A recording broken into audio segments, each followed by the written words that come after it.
8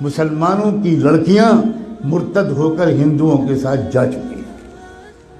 R S S نے ایک بہت بڑی ٹیم تیار کی ہے جو اپنے ہندو نوجوانوں کو 3 یا 6 مہینے کی ٹریننگ دیتے ہیں، اردو زبان بہترین لکھنوی زبان سکھاتے ہیں، تشریف رکھیے، کیسے مزاج ہیں، کیا حال ہے، خیریت ہے، آپ کی دعائیں ہیں، یہ الفاظ سکھاتے ہیں، اور الحمدللہ، انشاءاللہ، ماشاءاللہ، انا للہ، یہ سب سکھاتے ہیں، اور اپنے نوجوان لڑکوں کو یہ سکھا کر کہتے ہیں اب تو مسلم لڑکیوں کو پھنساؤ، اور یہ بھی کہتے ہیں کہ ایک لڑکا اگر کسی مسلم لڑکی کو اس نے مرتد کر لیا تو 2.5 لاکھ کا چیک تو اسی وقت ملے گا، ذاتی مکان اس کے نام کا ہم دیں گے، اور جاب دیں گے، 3 چیزیں دیں گے۔ بے روزگاری کے اس دور میں جس میں کہ کوئی جاب مل ہی نہیں رہا ہمارے نوجوانوں کو، وہ نوجوان، وہی غیر مسلم نوجوان سوچتے ہیں کہ بھئی دونوں ہاتھ میں لڈو ہیں، ہم تو ایک لڑکی کو اپنا بھی لیں گے، اس کو ادھرم بھی بنا دیں گے، اور پھر 2.5 لاکھ کا چیک بھی ملے گا، ذاتی مکان بھی ملے گا، اور اس کے بعد جاب بھی ملے گا۔ کتنا سستا سودا ہے۔ کسی ہندو لڑکی کے ساتھ اگر شادی کرنا ہو تو مصیبت ہے، وہ تلک اور وہ جہیز اور وہ رسمیں اور وہ مسائل، اتنی مصیبت ہے۔ یہاں تو ہم کو مفت میں لڑکی مل رہی ہے، بلکہ لڑکی کے بدلے پتہ نہیں کیا کیا مل رہا ہے۔ اس مہم پر لگ گئے ہیں کروڑوں نوجوان، لیکن ہم سو رہے ہیں۔ اللہ جانے کون سا کوڑا ہمیں چاہیے اللہ کا، کون سا درہ چاہیے، کون سا تماچا چاہیے، کون سا عذاب چاہیے ہمارے جاگنے کے لیے۔ میں نے آیت پڑھی تھی، یہ جو اس وقت کا مسئلہ گناہوں کا نہیں ہے، اس وقت کا اصل مسئلہ ارتداد کا ہے۔ ہمارا ایمان چھیننے کے لیے بلینز آف ڈالرز کے فنڈ ایلوکیٹ کیے گئے ہیں۔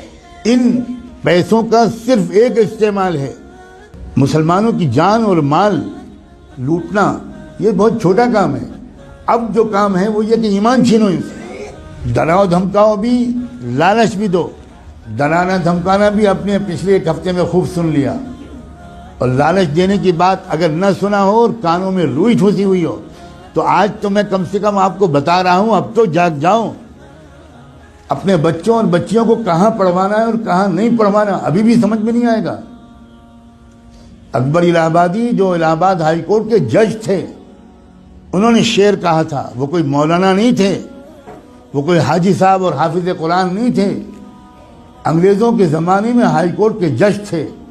انہوں نے یہ شعر کہا تھا، یوں قتل سے وہ بچوں کے بدنام نہ ہوتا، یوں قتل سے وہ بچوں کے بدنام نہ ہوتا، افسوس کہ فرعون کو کالج کی نہ سوچی۔ خالی وہ کالج بھیج دیتا، بس ختم، وہ تو قتل ہو ہی جاتے۔ اپنے ادارے قائم کرنا، اپنے اداروں میں اپنے بچوں اور بچیوں کو پڑھوانا اسلامی تہذیب کے ساتھ۔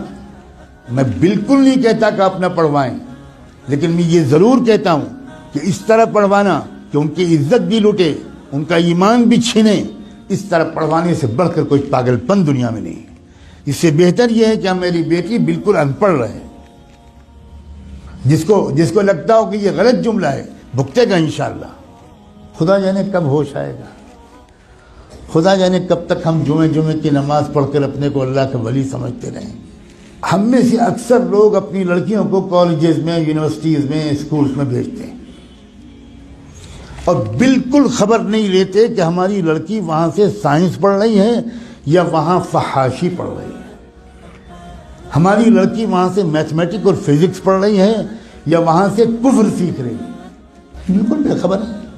جب کوئی کہتا ہے کہ بھائی اپنی لڑکیوں کو پردہ کراؤ، باحیا بناؤ، بے پردہ مت رکھو، یہ مولانا لوگ پتہ نہیں کیا پرانے زمانے کی باتیں کرتے ہیں۔ کیا پرانے زمانے کی باتیں؟ زمانہ بدل گیا، زمانہ بدل گیا، رسول اللہ بدل گئے، اللہ بدل گیا، قرآن بدل گیا، اسلام بدل گیا۔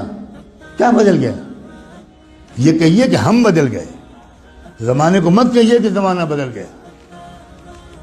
جھوٹ ہے کہ یہ زمانہ بدل گیا، کہیے کہ ہم بدل گئے۔